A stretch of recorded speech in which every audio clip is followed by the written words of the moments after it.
ஒருத்தர் ரொம்ப கவலையோடு உட்காந்துருந்தார். எதை பற்றி சார் கவலைப்படுறீங்கன்னு கேட்டோம். எதிர்காலத்தை பற்றி கவலைப்படுறேன்னார். ஏன்னு கேட்டோம். என்ன பண்ணுறதுன்னே தெரியல சார், எதிர்காலம் ஒரே இருட்டாக இருக்குது, பாதையே புரியலன்னார். இன்றைக்கி நம்ம இளைஞர்கள் பல பேருக்கு எதிர்காலம் இருட்டாக தான் தெரியுது. அவங்கெல்லாம் இந்த கதையை கொஞ்சம் கேட்கணும். ஒரு மலை அடிவாரத்தில் ஒரு சின்ன கிராமம். அந்த மலை ரொம்ப உயரமானது. அடர்த்தியாக செடி கொடிகள் மரங்கள் அதில் மண்டி கிடக்குது. பகல் வேளையில் இருட்டாக தான் இருக்கும், அவ்வளோ அடர்த்தி. அந்த மலை உச்சியில் ஒரு கோவில். நாள் ராத்திரியே புறப்பட்டாதான் காலையில் அந்த கோவிலுக்கு போய் சேர முடியும். கிராமத்து இளைஞன் ஒருத்தன் அந்த மலை உச்சிக்கு போக வேண்டியிருந்தது. கையில் ஒரு விளக்கை எடுத்துக்கிட்டு நாள் ராத்திரியே புறப்பட்டான். புறப்பட்டு போனவன் கிராமத்து எல்லையிலேயே நின்றுட்டான். ஏன் தெரியுமா? அவன் கையில் இருந்த விளக்கோட வெளிச்சம் 10 அடி தூரத்துக்கு தான் தெரியுது. அது வரைக்கும் தான் பாதை தெளிவாக இருக்குது. அதுக்கு அப்பால எல்லாம் ஒரே இருட்டாக இருக்குது, பாதை புரியல. இவன் யோசனை பண்ணி பார்த்தான். மனசுக்குள்ள ஒரு சந்தேகம். 10 அடி தூரம் தானே வெளிச்சம் தெரியுது, அப்படின்னா நாம் 10 அடி தூரம் தானே போக முடியும். அதுக்கும் அந்தாண்ட ஒரே இருட்டாக இருக்குதே, அதில் எப்படி நாம் நடந்து போகிறது? நாம் ரொம்ப தூரம் நடந்து போய் ஆகணுமே. அப்படிப்பட்ட நினப்பெல்லாம் அவனுக்கு வந்துட்டுது. இதுதான் அவன் மனசில் ஏற்பட்ட தயக்கம். இப்படி யோசிச்சுக்கிட்டே அந்த இளம் ஆசாமி புறப்பட்ட இடத்துலேயே நின்றுக்கிட்டு இருக்கிறான். அந்த சமயத்தில் ஒரு வயசான பெரியவர் அந்த பக்கமாக வந்தார். அவர் கையில் இதை விட சின்னதாக ஒரு விளக்கு வச்சுருந்தார். அது எப்படின்னா அது ஒரு 5 அடி தூரத்துக்கு தான் வெளிச்சம் காட்டுது. அவ்வளவு சின்ன விளக்கு. அவரும் மலை உச்சிக்கு போகிறதுக்காக தான் வந்துக்கிட்டு இருக்கிறார். அவரை பார்த்து இவன் கேட்டான், என்ன பெரியவரே, இவ்வளவு சின்ன விளக்க வச்சுக்கிட்டு அவ்வளவு தூரத்துக்கு எப்படி மலையேற போறீங்க அப்படின்னு கேட்டான். நீ ஏன் இப்படி தயங்கிட்டே நிற்கிறேன்னு கேட்டார் பெரியவர். என்கிட்ட இருக்கிற விளக்கு 10 அடி தூரத்துக்கு தான் பாதையை காட்டுதுன்னா. இப்போ பெரியவர் சொன்னார், தம்பி, உன் கையில் இருக்கிற விளக்கு கொடுக்குற வெளிச்சத்தை வச்சு நீ முதல்ல 10 அடி தூரம் முன்னாடி போ. 10வது அடியில் போய் நின்றுக்கிட்டு பாரு, மறுபடியும் ஒரு 10 அடி தூரத்துக்கு பாதை தெரியும். இப்படி உன் கையில் இருக்கிற விளக்கு தொடர்ந்து வெளிச்சம் காட்டிக்கிட்டே இருக்கும். நீ முன்னேற முன்னேற அந்த வெளிச்சமும் முன்னேறும். அதனால் எத்தனை கிலோமீட்டர் தூரம் வேணும்னாலும் நீ இந்த 10 அடி தூரம் வெளிச்சத்தை வச்சுக்கிட்டே நீ போயிடலாம், புறப்படு அப்படின்னார். இப்போ தான் அந்த பெரியவர் சொன்னது இளைஞனுக்கு பளிச்சுன்னு புரிஞ்சுதான். உடனே உற்சாகமாக புறப்பட்டான், உச்சிக்கு போய் சேர்ந்தான். இந்த கதையிலேருந்து நாம் புரிஞ்சிக்க வேண்டியது என்ன தெரியுமா? நீண்ட கால திட்டம் ஒன்று போடும் பொழுது நமக்கு முன்னாடி இருக்கிறத மறந்துட்டு மனசை போட்டு குழப்பிக்க கூடாது. உங்கள் கையில் என்ன இருக்கோ அதுலேயே உங்கள் எதிர்காலம் மறைஞ்சிருக்குது. கண் முன்னாடி தெரியறத வச்சு ஆரம்பிங்க, போக போக வழி தானாக புலப்படும் அப்படிங்கிறார் ஒரு பெரியவர். பெரிய பயணங்களையெல்லாம் இப்படி தான் நடத்த வேண்டியிருக்கும்.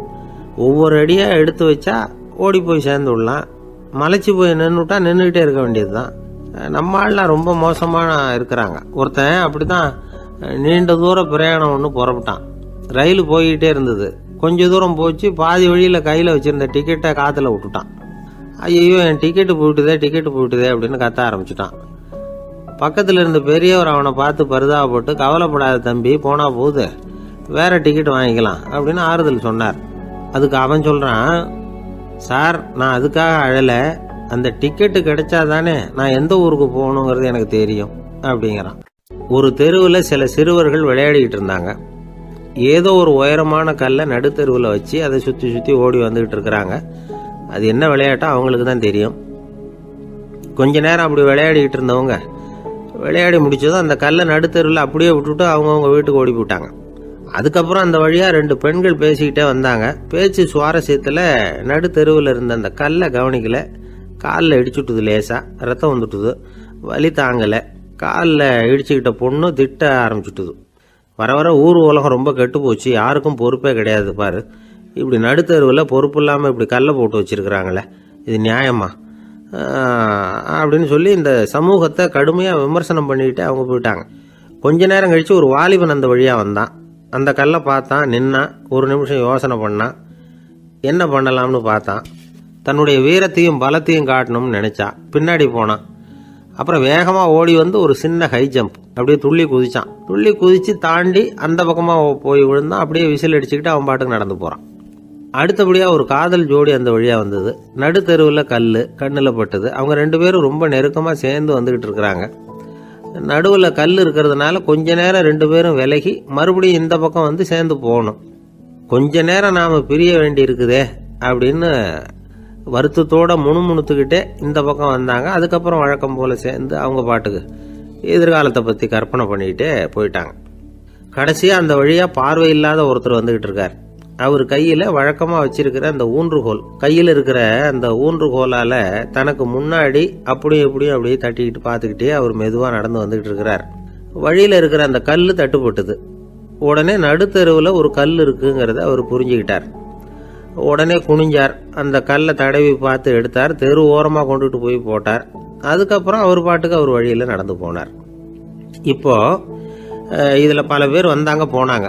இவங்களில் பார்வை உள்ளவங்க யார், பார்வை இல்லாதவங்க யார்? இப்படி ஒரு கேள்வி கேட்டால் என்ன பதில் சொல்ல முடியும்? கொஞ்சம் யோசிச்சு பார்த்தா இன்னைக்கு பல பேர் இப்படி தான் இருந்துகிட்டு இருக்கிறோம். ஒரு ஆள் பார்க்கறதுக்கு பெரிய மனுஷன் மாதிரி இருக்கார். ஒரு தெரு வழியாக நடந்து வந்துகிட்டு இருந்தார். இருட்டு நேரம். வழியில் ஒரு பெரிய கல் கிடந்தது, கருங்கல். பார்த்தார், கொஞ்ச நேரம் யோசிச்சார். போய் தூக்கி பார்த்தா ரொம்ப கனமாக இருந்தது. இன்னொரு ஆள் சேர்ந்தாதான் தூக்க முடியும்.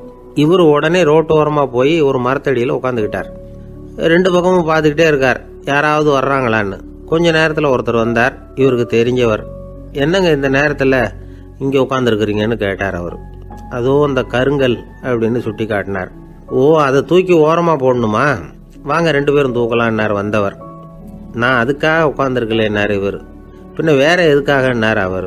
ஒரு மனுஷன் கருங்கல்லில் காலை இடிச்சுக்கிட்டான்னா எப்படி துள்ளுவான்னு பார்க்கணுங்கிறது எனக்கு ரொம்ப நாளாக ஒரு ஆசை. அதுக்காக தான் உட்காந்துருக்கிறேன் அப்படின்னாராம். ஒரு நாள் ஒரு தகப்பனார் தன்னுடைய பிள்ளைய அழைச்சிட்டு வந்தார். சார், இவன் சரியாக படிக்க மாட்டேங்கிறான், பெரியவங்களை மதிக்க மாட்டேங்கிறான். நீங்கள் கொஞ்ச நாள் இவனுக்கு குருவாக இருந்து நல்ல விஷயங்களை சொல்லி கொடுத்தா தேவையில்லைன்னார்.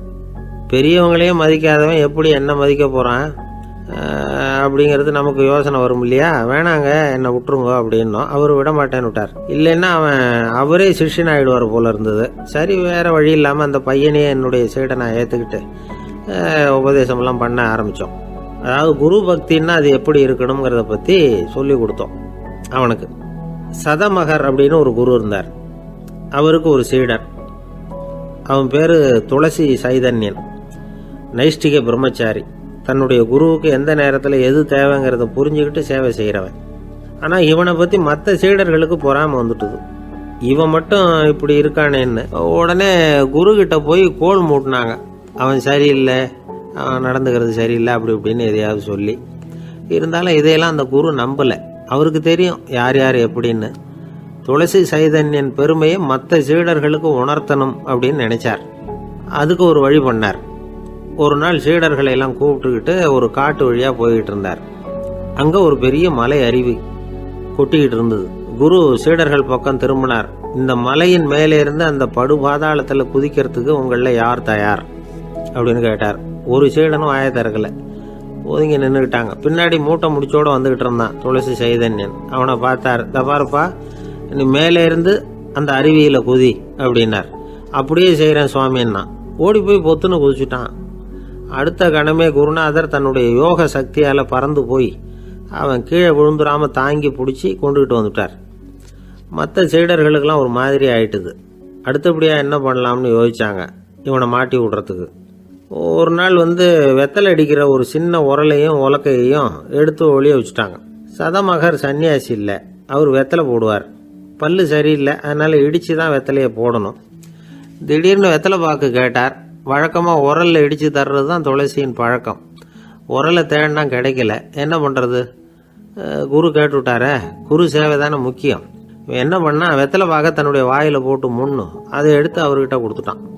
குரு எதையோ படிச்சுக்கிட்டே அதை வாங்கி வாயில் போட்டுக்கிட்டார். துளசி இன்னைக்கு தாம்பூலம் நல்லா இடிக்கப்பட்டிருக்கு, ருசியாக வேற இருக்குது, அதை இடித்த பாத்திரத்தை என் கண்ணால் பார்க்கணும்னு ஆசையாக இருக்குன்னு விட்டார்.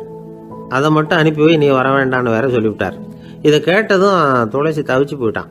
இவன் போகாமல் எப்படி வாயை மட்டும் அனுப்பி வைக்க முடியும்? இவன் தவிக்கிறத பார்த்ததும் மற்ற சீடர்களுக்கெல்லாம் மனசுக்குள்ளே ரொம்ப சந்தோஷம். துளசி கொஞ்சமும் யோசிக்கல, வாழை எடுத்தான், தன்னுடைய தலையவே அப்படியே அறுத்து வெட்டி எடுத்தான். இன்னொரு சீடங்கிட்ட கொடுத்துட்டான், எடுத்துகிட்டு போன்னு சொல்லி கொண்டுட்டு போய் குரு முன்னாடி வைக்கிறாங்க. அந்த தலையில் வாய் திறந்துருக்கு, வெத்தலை போட்டு முன்னு இருந்தது, தெரிஞ்சு போச்சு, சிவப்பாக இருந்தது. அவனுடைய குரு பக்தியை இப்போ எல்லாரும் ஒத்துக்கிட்டாங்க. அதுக்கப்புறம் குரு சதமகர் தன்னுடைய அற்புத திறமையினால அந்த தலையை மறுபடியும் ஒட்ட வச்சுட்டார். துளசிக்கு உயிர் வந்துட்டுது. இப்படி ஒரு பெரிய கதை உண்டு. அதாவது துளசி சைதன்யன் அவனுடைய குரு பக்தி எப்படி அப்படின்னு கேட்டோம். ரொம்ப அபாரம் அப்படின்னு அந்த பையன் அடக்கமா சும்மா விளையாட்டுக்காக தான் அப்படி அவங்ககிட்ட கேட்டோம். ஏன்பா உன்னுடைய குரு பக்தியை என்கிட்ட காட்டுறதுக்கு உன்னோட கழுத்தை நீயே அறுக்கணும்னு நான் சொன்னா அதை நீ செய்வியா அப்படின்னு கேட்டோம். என்னுடைய கழுத்தை நானே அறுக்க வேண்டிய அவசியம் இல்லை சார் அப்படின்னா அவன். ஏண்டான்னு அதே காரியத்தை தான் இனிமே நீங்க தினமும் செய்ய போறீங்களே சார் அப்படிங்கிறான். ஆசைப்படுறதுல தப்பு இல்லை, ஆனா அந்த ஆசை தேவைக்கு தகுந்த மாதிரி இருக்கணும். தேவைக்கு மீறிய ஆசைகள் இருக்கு பாருங்க, அது தேவையில்லை. இந்த கருத்தை வலியுறுத்தது மாதிரி ஒரு கதை உண்டு. தேவேந்திரனுக்கு திடீர்னு வீடு கட்டணும்னு ஒரு ஆசை வந்துதான். வீடுன்னா நாம கட்டுற மாதிரி இல்லை. தேவேந்திரன் வீடுன்னா சும்மாவா, ஒரு பிரம்மாண்டமான அரண்மனை கட்டணும். அது மாதிரி இந்த 3 லோகத்திலையும் ஒரு அரண்மனை கிடையாது அப்படின்னு எல்லாரும் சொல்லணும். இது அவனோட ஆசை. உடனே தேவ தச்சரான விஸ்வகர்மாவை கூப்பிட்டான், உத்தரவு போட்டான். விஸ்வகர்மா தன்னுடைய உதவியாளர்களை எல்லாம் கூப்பிட்டு ஒன்னா சேர்த்துக்கிட்டார். படாத பாடுபட்டு ஒரு பெரிய அரண்மனையை கட்டி முடிச்சார். கட்டி முடிக்க 1000 வருஷம் ஆச்சு. தேவேந்திரன் பார்க்கறான். அவனுக்கு திருப்தி ஏற்படலை. என்னுடைய அந்தஸ்துக்கு இது ரொம்ப சாதாரணமான கட்டிடம், இதை விட இன்னும் பெருசா கட்டு அப்படின்னா. தேவ தச்சர் திணறி போயிட்டார். அவரால் அதுக்கு மேலே எதுவும் செய்ய முடியல. என்ன பண்ணுறதுன்னு யோசனை பண்ணார். நேராக நாரதர் காலில் போய் விழுந்தார். நீங்கள் தான் என்னை இந்த பிரச்சனையிலேருந்து காப்பாற்றணும்னார். நாரதர் யோசனை பண்ணார். சரி கவலைப்படாதேன்னார். நேராக இந்திரன் கிட்ட போனார். இந்திரன் நாரதரை பார்த்த உடனே வாங்கன்னு கூட்டிகிட்டு போய் அரண்மனையை காட்டினான். இது மாதிரி ஒரு அரண்மனையை நீங்கள் வேற எங்கேயாவது பார்த்துருக்குறீங்களா அப்படின்னு ரொம்ப பெருமையாக கேட்டான். நான் பார்த்ததில்லை, ஆனால் என்னை விட வயசில் மூத்தவர் மகரிஷி லோமேசர், அவர் ஒரு வேளை பார்த்துருக்கிறாரா என்னமோ அப்படின்னார். உடனே அவரை மனசில் நினச்சி தியானம் பண்ணினார். அடுத்த கணம் லோமேசர் அங்கே வந்தார். இடையில ஒரு சின்ன துண்டு, கையில் ஒரு கமண்டலம், தலையில் ஒரு பாய், அவ்வளவுதான் அவர்கிட்ட இருந்தது. எதுக்காக தலையில் இந்த பாய் அப்படின்னு கேட்டான் இந்திரன். என்ன மாதிரி அற்ப ஆயுள் உள்ள ஒரு ஜீவன் தனியாக வீடு கட்டிக்கிட்டு திண்டாடணுமா? இந்த பாய் தான் ஒரு வீடு மாதிரி எனக்கு நிழல் கொடுக்குது அப்படின்னார் அவர். என்னது உங்களுக்கு அவ்வளவு கொஞ்சமான ஆயுளா அப்படின்னு ஆச்சரியத்தோடு கேட்டான் இந்திரன். ஆமாம், இதை பாரு, என்னுடைய மார்பில் ஒரு பொற்காசு அளவுக்கு ரோமம் உதிர்ந்துட்டுது. எப்போ என் உடம்புல உள்ள எல்லா ரோமமும் உதிர்ந்துருமோ அப்போ என்னுடைய ஆயுள் முடியும் அப்படின்னார். எப்போ அந்த ரோமங்கள் பூரா உதிரும்னு கேட்டான் இவன். ஒரு பிரம்மா மறைஞ்சதும் ஒரு ரோமம் உதிரும். என் உடம்புல உள்ள ரோமங்களின் எண்ணிக்கை எவ்வளவோ அவ்வளவு பிரம்மாக்கள் தோன்றி அவங்க ஆயுள் முடியும் பொழுது என் உடம்புல உள்ள ரோமங்கள் பூரா உதிரும் அப்படின்னார். அப்படின்னா ஒரு பிரம்மாவோட ஆயுள் எவ்வளவு காலம்னு கேட்டான். ஒரு பிரம்மாவுக்கு 100 தேவ வருஷம். ஒவ்வொரு தேவ வருஷத்துக்கும் 365 தேவ நாள். ஒவ்வொரு தேவ நாள்லையும் ஒன்ன மாதிரி 14 இந்திரர்கள் தோன்றி மறைகிறாங்க அப்படின்னு மகரிஷி லோமேசர் சொல்றார். இதை கேட்டதும் இந்திரன் ஆடி போயிட்டான். அவ்வளவு ஆயுள் உள்ள இவரே அற்ப ஆயுள்னு சொல்றார். நான் என்னுடைய ஆயுளை பெருசா நினைச்சுக்கிட்டு பிரம்மாண்டமான அரண்மனை கட்டணும்னு ஆசைப்படுறேனே அப்படின்னு நினைச்சான். எனக்கு வீடு கட்டின வரைக்கும் போதும்னு விட்டான். அதனால நாமெல்லாம் நம்முடைய தேவைக்கு தகுந்த மாதிரி ஆசைப்படுறது தான் நியாயம். ஆனால் அப்படியே நடந்துக்கிறோம். மனுஷன் கடவுளையே ஏமாற்றி காசு வாங்கிறதுக்குள்ள ஆசைப்படுறான். ஒருத்தன் கடவுளை நினைச்சு தவம் இருந்தான். கடவுள் நேரில் வந்தார். தேவலோகத்தில் ரூபாய்க்கெல்லாம் என்ன மதிப்புன்னு கேட்டான். அங்கெல்லாம் ரூபாய்ங்கிறது உங்கள் பணத்தில் 1 கோடி ரூபாய்க்கு சமம். அதாவது தேவலோகத்தில் 1 ரூபான்னா இங்கே 1 கோடி ரூபா. அது மாதிரி எங்களுக்கு ஒரு நாளுங்கிறது உங்கள் கணக்கில் 1 கோடி வருஷத்துக்கு சமம் அப்படின்னார் கடவுள். அப்படின்னா எனக்கு நீங்கள் அதிகமாக எதுவும் தர வேணாம், உங்கள் கணக்குப்படி ஒரே 1 ரூபா கொடுங்க, அது போதும்னா இவன் ரொம்ப சாமர்த்தியமாக. கடவுள் யோசனை பண்ணார். அது ஒன்றும் கஷ்டம் இல்லை, 1 ரூபா தானே கேட்குற, கொடுத்துட்றேன். ஆனால் இப்போ வரும்பொழுது நான் எடுத்துக்கிட்டு வரல, எங்கள் கணக்குப்படியே 1 நாள் பொறுத்துக்க பணத்தோடு வந்துடுறேன் அப்படின்னு சொல்லிவிட்டு பறந்து போயிட்டார். இயேசுநாதர்கிட்ட ஒருத்தர் கேட்டாராம், இயேசுவே என்னை எவ்வளவு நேசிக்கிறீர்கள் அப்படின்னு. அவர் தன்னுடைய 2 கைகளையும் அகல விரித்து இவ்வளவு என்று சொல்லி சிலுவையில் உயிர் நீத்தார் அப்படின்னு சொல்லுவாங்க. அதாவது அந்த நேசிப்புக்கு எல்லை கிடையாது, அதே போல மன்னிப்புக்கும் எல்லை கிடையாது. இது இயேசுநாதர் சொல்லி கொடுத்த ஒரு பாடம். இயேசுனுடைய சீடர்களில் ஒருத்தன் பீட்டர், அவன் ஒரு நாள் இயேசுநாதர்கிட்ட கேட்டிருக்கான், இயேசுவே, நான் என்னுடைய தம்பிக்கிட்ட அடிக்கடி சண்டை போட்டுக்கிட்டு இருக்கிறேன், என்னுடைய சகோதரன் கூட.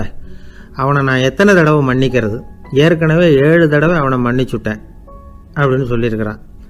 அப்போ இயேசு சொன்னாராம், மன்னிக்கிறதுக்கு எத்தனை தடவைங்கிற கணக்கெல்லாம் கிடையாது. எத்தனை தடவை உன்னுடைய சகோதரன் உன்னை கோபப்படுத்துகிறானோ அத்தனை தடவை நீ மன்னிக்கிறதுக்கும் தயாராக இருக்கணும். அதுதான் அப்படின்னு சொன்னாராம். அப்போ இவனுக்கு ஒன்றும் புரியல. இது என்ன, அவன் தப்பு பண்ணிக்கிட்டே இருப்பான், நாம் மன்னிச்சுக்கிட்டே இருக்கிறதா அப்படிங்கிறது மாதிரி குழப்பமாக இருந்திருக்கிறான். அப்போது இயேசுநாதர் தன்னுடைய சீடன் பீட்டர்கிட்ட ஒரு கதை சொன்னாராம். அந்த கதை இன்றைக்கு நாம் எல்லாரும் சிந்தித்து பார்க்க வேண்டிய ஒரு கதை. அதாவது மன்னிப்பை விரும்புகிறவர்கள் மன்னிக்கவும் தயாராக இருக்க வேண்டும் அப்படிங்கிறது தான் அந்த கதையினுடைய தத்துவம்.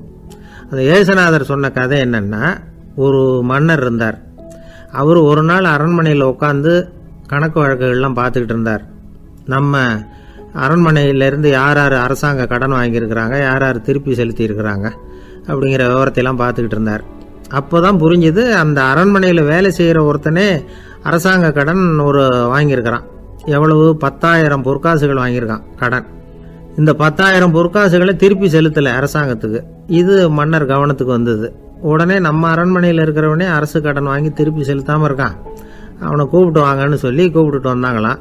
விசாரிச்சிருக்கிறாங்க, என்னப்பா நீ எவ்வளோ ஒன்று? ஆமாங்க, 10,000 பொற்காசுகள் வாங்கியிருக்கிறேன், இன்னும் திருப்பி கட்டலைன்றிருக்கான். உடனே அவர் மன்னர் சொல்லியிருக்கிறார், நம்ம சட்டத்திட்டப்படி நீ உடனே பணத்தை திருப்பி கட்டிடு.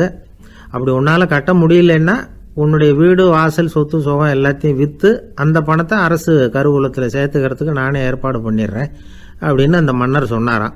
இவன் அப்படியே அதிர்ச்சி ஆகிட்டான். அப்படியே பொத்துன்னு காலில் விழுந்தானா, மன்னா என்னை மன்னிச்சுங்க, என்னால் முடியல, எனக்கு மன்னிப்பு கொடுங்க அப்படின்ட்டுருக்கான். உடனே அவர் எழுந்திரிச்சு, சரி நீ மன்னிப்பு கேட்டுவிட்டேன், அதனால் உன்னை மன்னிக்கிறேன், நீ பணம் கட்ட வேண்டாம் அப்படின்னு சொல்லி அந்த மன்னர் அவனை விட்டுட்டாராம். பணத்தையும் தள்ளுபடி பண்ணிட்டார், நீ திருப்பி கட்ட வேண்டான்னு. இவனுக்கு ரொம்ப மகிழ்ச்சி. அதனால் ரொம்ப உல்லாசமாக வந்துகிட்டு இருக்கிறான். தெருவில் வந்துக்கிட்டு இருக்கிறப்ப இவங்கிட்ட கடன் வாங்கின ஒருத்தன் எதுக்கு வந்துக்கிட்டு இருக்கான். அவன் இவங்கிட்ட ஒரு 100 பொற்காசுகள் கடன் வாங்கியிருக்கான். அவன் வந்தான், இவன் போய் அவன் சாட்டையை பிடிச்சிக்கிட்டான், நீ எப்படா என் கடனை திருப்பி கொடுக்க போகிறேன்னு. அவன் இப்போ முடியல, கொஞ்சம் பொறுத்துக்கா, அப்புறம் தரேன் இருக்கான். அதெல்லாம் முடியாது, நீ கொடுத்து தான் ஆகணும் அப்படின்னு இவன் புடிவமாக சொல்கிறான். இப்போ நிலைமையை பாருங்கள், இவன் ஏற்கனவே 10,000 பொற்காசுகள் அரசாங்கத்தில் கடன் வாங்கினா அதுக்கு மன்னிச்சு விட்டுட்டார் இவனை. ஆனால் இவன் இன்னொருத்தனை மன்னிக்கிறதுக்கு தயாராக இல்லை. இவங்கிட்ட கடன் வாங்கின இன்னொருத்தன் 10 பொற்காசுகள், அவனை மன்னிக்க தயாராக இல்லை. அவனை கொண்டு போய் நீதிமன்றத்தில் கொண்டு போய் நிறுத்தி தண்டனை வாங்கி கொடுத்துட்டான். நீதிபதி என்ன சொன்னார், அந்த இவன் வாங்கின பொற்காசுகளை திருப்பி கட்டுற வரைக்கும் ஜெயிலில் இருக்கணுங்கிறது தீர்ப்பு. ஆனால் உடனே அரசர் காதில் விழுந்தது. சொல்லிட்டாங்க, உங்ககிட்ட மன்னிப்பு வாங்கிட்டு போனானே ஒருத்தன், அவன் இன்னொருத்தனை மன்னிக்கிறதுக்கு தயாராக இல்லை, அவனை கொண்டு போய் ஜெயிலில் அடைச்சிட்டான் அப்படின்னு. உடனே மன்னர் பார்த்தார், இவனை மறுபடியும் கூப்பிட்டு வர சொன்னார். தபாரப்பா, நான் உன்னை மன்னிச்சு விட்டேன், ஆனால் நீ இன்னொருத்தனை மன்னிக்கிறதுக்கு தயாராக இல்லை, அதனால் என்னுடைய தீர்ப்பையும் மாத்துறேன், நீயும் அரசு கடன் தீர்ற வரைக்கும் ஜெயிலில் தான் இருக்கணும் அப்படின்னு சொல்லி ஜெயிலுக்கு அனுப்பிச்சிட்டாராம். இப்படி ஒரு கதையை இயேசுநாதர் தன்னுடைய சீடருக்கு சொன்னதாக ஒரு வரலாறு. அது என்ன, அதிலேருந்து நாம் புரிந்து கொள்ள வேண்டியதுன்னா, நாம் மன்னிக்கப்படணும்னு நாம் விரும்புகிறோம்னா நாம் இன்னொருத்தரை மன்னிக்கிறதுக்கு தயாராக இருக்கணும். அதனால் நாம் இன்னொருத்தரை யாரையும் மன்னிக்க மாட்டோம், ஆனால் என்ன இன்னொருத்தர் மன்னிக்கணும் அப்படிங்கிறது மாதிரி செய்யக்கூடாதுன்னு சொல்லுவாங்க. அது மாதிரி நாம் இப்போ இது தப்பாக புரிஞ்சுக்கிறவங்களும் இருக்கிறாங்க. பாவம் மன்னிப்புங்கிறதுலாம் எதுக்குன்னா, அதாவது மறுபடியும் பாவம் செய்யாமல் இருக்கிறதுக்காக தான். அதான் மன்னிக்கிறாரே அப்படிங்கிறதுக்காக மறுபடியும் பாவம் பண்ணிகிட்டு இருக்கிறது இல்லை. அதான் ஒருத்தர் கேட்டாராம், பாவத்திலேருந்து மன்னிப்பு கிடைக்கணும்னா நீ என்ன செய்யணும் அப்படின்னு கேட்டிருக்கார். அதுக்கு அவன் சொல்லியிருக்கிறான், நான் முதல்ல பாவம் செய்யணும், அப்போ தான் நான் மன்னிப்பு கிடைக்கும் அப்படின்னு நானா. இப்படிப்பட்டவர்கள் தான் இன்றைக்கி உலகத்தில் அதிகமாக இருக்கிறாங்க. அதனால் இந்த மன்னிப்பின் மகத்துவங்கிறது இயேசுநாதர்கிட்டேருந்து தான் நாம் புரிஞ்சுக்கணும். அந்த இயேசு சொன்ன அந்த மன்னிக்கிற மனோபாவம் இருந்தால் இன்றைக்கி உலகம் பூராவும் அமைதி பூங்காவாக இருக்கும். அதில் ஒன்றும் ஆச்சரியமே இல்லை, அதில் ஒன்றும் சந்தேகமும் இல்லை. அதனால் மன்னிக்கிற மனோபாவத்தை நாம் எல்லாரும் நமக்குள்ளே வளர்த்து கொள்ள வேண்டும் அப்படிங்கிறது தான் நாம் இன்றைக்கு எல்லோரும் சிந்தித்து பார்க்க வேண்டிய ஒரு செய்தி. என்ன சார், உங்கள் பையன் என்ன செஞ்சுக்கிட்டு இருக்கிறான் இப்போ அப்படின்னு கேட்டார் ஒருத்தர். அடிக்கடி கண்ணாடி முன்னாடி நின்று அழகு பார்த்துக்கிட்டு இருக்கிறான் சார் அப்படின்னாரு அப்பா. இளம் பருவம் இப்படி தான் இருக்கும், அதையெல்லாம் சாதாரணமாக நினச்சிடாதீங்க அப்படின்னாரு அவர். என்ன சார் சொல்கிறீங்க? கண்ணாடி முன்னாடி நின்றுக்கிட்டு நேரத்தை வீணாக்கிக்கிட்டு இருக்கான், அதை ஒரு பெரிய விஷயமா நான் நினைக்கணுமா அப்படின்னாரு இவர். இளம் பருவத்தில் இளைஞர்களுக்கும் சின்ன பொண்ணுங்களுக்கும் அடிக்கடி கண்ணாடியில் பார்க்கணும்னு தோணும். அது வெறுமனே அழகு பார்க்கறது மட்டும் இல்லை, அவங்க தங்களையே தேடி கண்டுபிடிக்கிற ஒரு முயற்சி அது. இது ஒரு மனோதத்துவ விளைவு. இது வரைக்கும் சின்ன பிள்ளையா இருந்துட்டோம், இனிமேல் நாமளும் மற்றவங்க மாதிரி மனிதர்கள் தான் அப்படிங்கிற உணர்வு அவங்களுக்கு வருது. தங்களோட முகம் எப்படி இருக்குது, அழகு எப்படி இருக்குது, உடம்பு நேரம் எப்படி இருக்குது, முடி எப்படி இருக்குது அப்படிங்கிறதையெல்லாம் கண்டுபிடிக்கிறாங்க. அதுக்கப்புறம் இன்னொரு ஆணோ பொண்ணோ தன்னை கவனிக்கணும் அப்படின்னு நினைக்கிறாங்க. இதெல்லாம் மனோதத்துவ உண்மைகள், இதெல்லாம் இயற்கை. இதை பார்த்துட்டு பெற்றவங்க பிள்ளைங்க கெட்டு போட்டாங்க அப்படின்னு நினைக்கக்கூடாது, அவங்கள திட்டிக்கிட்டே இருக்கக்கூடாது. இன்னைக்கு பல குடும்பங்களில் இதுதான் நடந்துகிட்டு இருக்குது. மனுஷ வாழ்க்கையிலேயே இப்படியும் இல்லாத அப்படியும் இல்லாத ஒரு பருவம் இளம் பருவம். 13லேருந்து 19 வயசுக்கு உட்பட்ட ஆண்கள் பெண்கள் இந்த வகையை சேர்ந்தவங்க, டீனேஜ் குரூப். இவங்கள சின்னவங்கன்னு நினச்சிட முடியாது, பெரியவங்கன்னு நினச்சிட முடியாது. இவங்க ரொம்ப சென்சிட்டிவ். சமூகம் நினச்சா இவங்களை நல்லவங்களாகவும் ஆக்கலாம், கெட்டவங்களாகவும் ஆக்கலாம். கொஞ்சம் அக்கறை எடுத்துக்கிட்டால் பெரிய பெரிய மேதைகளையும் விஞ்ஞானிகளையும் உருவாக்கலாம். ஆனால் நடக்கிறது என்ன தெரியுமா? அநேகமாக இவங்களை யாருமே சரியாக புரிஞ்சுக்கிறது இல்லை, இவங்களை சரியாக நடத்துறதும் இல்லை. இது வரைக்கும் நாம் சொல்கிறத கேட்டுக்கிட்டு இருந்தான், இப்போல்லாம் அவன் இஷ்டத்துக்கு நடக்க ஆரம்பிச்சுட்டான் அப்படின்னு வருத்தப்படுற பெற்றோர்கள் அதிகம். இது வருத்தப்படுற விஷயம் இல்லை, சந்தோஷப்பட வேண்டிய விஷயம். உங்கள் புள்ள சொந்தமாக யோசிக்க ஆரம்பிக்கிறதும் நடந்துக்க ஆரம்பிக்கிறதும் ஒரு தப்பான விஷயமா? அவன் கடைசி வரைக்கும் உங்கள் பேச்சையே கேட்டுக்கிட்டு இருக்கணுங்கிறது என்ன நியாயம்? இன்னைக்கு இளைஞர்களை பெரியவங்க தப்பாக புரிஞ்சுக்கிட்டு தவறாக நடத்துறதுனால தான் அவங்களுக்கு வெறுப்பு, எரிச்சல், மனக்கசப்பு எல்லாம் உண்டாகுது. பெற்றவங்க சரியாக மதிக்கிறது இல்லை அப்படிங்கிற ஒரே காரணத்தினாலேயே வீணாக போகிற பிள்ளைங்க இன்றைக்கி அதிகம். சரி, பெற்றவங்களுக்கு இன்றைக்கி என்ன தான் புத்தி சொல்ல வர்றீங்க அப்படின்னு கேட்குறீங்களா? நாம் எதையும் சொல்ல வரல, ஆனால் அது சம்பந்தமான சில நிபுணர்கள் சொல்லியிருக்கிறத உங்கள் காதில் போட்டு வைக்கலாம். அது என்னென்னா, பிள்ளைங்க கிட்ட அன்பு செலுத்துங்க. குழந்தையா இருந்தப்போ எவ்வளவு பாசமாக இருந்தீங்க, வளர வளர அதை ஏன் குறைச்சிக்கிறீங்க? பெற்றவங்களின் அன்பான வார்த்தைகளுக்கு ஏங்குறவங்க தான் இன்றைய இளைஞர்கள். அவங்க எதை சொன்னாலும் அதை அக்கறையாக காது கொடுத்து கேளுங்க, அலட்சியப்படுத்தாதீங்க. அவங்க விரும்புறது உங்ககிட்ட இருந்து ஒரு மதிப்பு, மரியாதை, அங்கீகாரம், இவ்வளவுதான். அவங்க அவங்களாவே முடிவுகள் எடுக்கட்டும், அதுக்கு நீங்கள் உதவியா இருங்க, அது போதும். மற்றவங்க முன்னாடி, முக்கியமாக அவங்க நண்பர்கள் முன்னாடி அவங்கள பற்றி மட்டமாக பேசாதீங்க. அவங்கக்கிட்ட பொய் சொல்லக்கூடாது. நீங்கள் சொன்னது பொய்ன்னு தெரிஞ்சு போச்சுன்னா உங்கள் பேரில் அவங்களுக்கு இருக்கிற மதிப்பு போயிடும், நம்பிக்கை போயிடும். அவங்களுக்கு முன்னாடி நீங்கள் சண்டை போடக்கூடாது. உங்கள் பிள்ளைய எப்பவும் இன்னொரு பிள்ளையோட ஒப்பிட்டு பேசுகிற வேலையே வேணாம். கூட பிறந்த மற்றவங்களோட கூட ஒப்பிடக்கூடாது. இப்படி செஞ்சால் அவன் உங்ககிட்டையும் பிரியமாக இருக்க மாட்டான், அவங்ககிட்டையும் பிரியமாக இருக்க மாட்டான். புள்ள எங்கே போகிறான், என்ன பண்ணுறான் அப்படின்னுலாம் துப்பறிஞ்சிக்கிட்டு இருக்கக்கூடாது. இளைஞர்கள் தனிமையை விரும்புகிறவங்க. அவங்கள பெட்டியில் வச்சு மூடி பாதுகாக்கணும்னு நினைக்கக்கூடாது. அவங்கள எப்படி பாதுகாக்கிறது அப்படிங்கிறது அவங்களுக்கே தெரியும். உங்கள் புள்ள எப்படி நடந்துக்கணும்னு நீங்கள் எதிர்பார்க்குறீங்களோ அது மாதிரி நீங்கள் நடந்து காட்டுங்க, அது போதும். ஒரு வீட்டில் அப்பாவும் அம்மாவும் பேசிக்கிட்டு இருக்கிறாங்க. என்னங்க, நம்ம பொண்ணு பெரியவளாயிட்டா, அடிக்கடி கண்ணாடி முன்னாடி போய் நின்றுக்கிட்டு இருக்கிறா, சீக்கிரமாக ஒரு பையனை பார்த்து கல்யாணத்தை முடிக்காமல் இப்படி மசன்னு கல் மாதிரி உட்காந்துருக்குறீங்களே அப்படின்னு சத்தம் போட்டாங்க அந்த அம்மா. அவசரப்படாத, பார்க்கறதுக்கு கண்ணுக்கு அழகாக லட்சணமாக புத்திசாலியாக ஒரு பையன் கிடைக்க வேணாமா, அதுதான் பார்த்துக்கிட்டு இருக்கிறேன் அப்படின்னார் அப்பா. இதுக்கு அந்த அம்மா சொல்கிறாங்க, எங்கள் அப்பா இப்படியெல்லாம் நினச்சிக்கிட்டு இருந்திருந்தா எனக்கு கல்யாணமே ஆயிருக்காது தெரியுமா அப்படின்னாங்களாம். ஒரு வயசான அம்மா தெரு வழியாக போயிட்டு இருந்தாங்க. அவங்க கையில் எண்ணத்தையோ வச்சுக்கிட்டு அதை அடிக்கடி பார்த்துக்கிட்டே இருந்தாங்க. ஒருத்தன் மெதுவாக அவங்கக்கிட்ட போய் கையில் இருக்கிறது என்ன அப்படின்னு எட்டி பார்த்தா அவங்க கையில் 4 பல் இருந்துதான். இவன் ஆச்சரியமாக அந்த அம்மாவை பார்த்தான். ஏம்மா, உனக்கு என்ன பைத்தியமா, ஏது இந்த பல், இதை என்னத்துக்காக கையில் வச்சுக்கிட்டு அலைஞ்சிக்கிட்டு இருக்கிற அப்படின்னு கேட்டிருக்கான். அதுக்கு அந்த அம்மா விவரம் சொல்ல ஆரம்பித்தாங்களாம். இதை பாருப்பா, எனக்கு ஒரு மகன் இருந்தான், அவனை ரொம்ப செல்லமாக வளர்த்தேன். அவனை தரையிலேயே நடக்க விடுறதில்ல, எப்பவும் தூக்கி வச்சுக்கிட்டு இருப்பேன். அவன் நல்லா பெரியவனாகி பள்ளிக்கூடம் போகிறப்ப கூட அவன் புஸ்தக மூட்டையை நான் தான் சுமந்துக்கிட்டு போவேன். பார்க்குறவங்க கூட கேலி பண்ணுவாங்க, ஏம்மா படிக்க போகிறது நீயா உன் பிள்ளையான்னு கேட்பாங்க. அவன் இன்னைக்கு எவ்வளவோ பெரிய மனுஷன் ஆகிட்டான், வெளிநாட்டில் பெரிய உத்தியோகத்தில் இருக்கான்.